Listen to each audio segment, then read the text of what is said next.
बाबा जी के पोता बढ़ गईल। होली में अब की खुलल पोल बाबा जी के पोता बढ़ गईल। सारा भेदवा दिहले बताई, सारा भेदवा दिहले बताई जब भांग के नशा चढ़ी गई। होली में अब की खुलल पोल बाबा जी के पोता बढ़ गईल।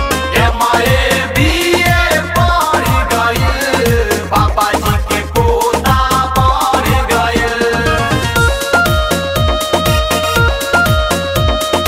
बाबा जी के बढ़ गईल।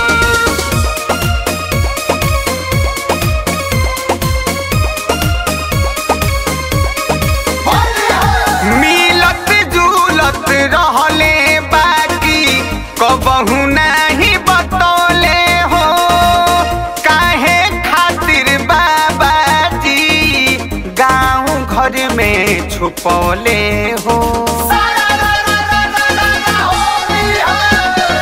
मिलत जुलत रहले बाकी कबहू नहीं बतौले हो, काहे खातिर बाबा जी गाँव घर में छुपौले हो। गाँव घर में टोला मोहल्ला सब जाने गईल, विपत कपार पे मर गईल। टोला मोहल्ला सब जाने गईल, विपत कपार पे मर गईल।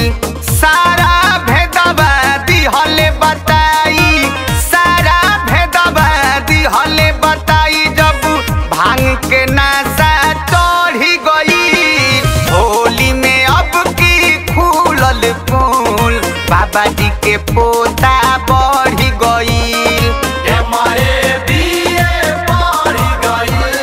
बाबा जी के पोता बढ़ गईल।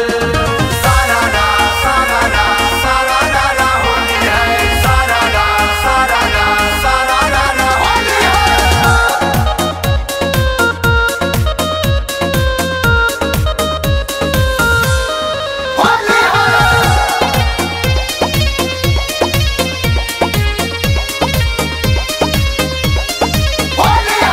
भीड़ जुटे लागल दुआरा पर आइल जब से फगुआ हो, करे चढ़ाई पोता खातिर लगले के तना अगुआ हो।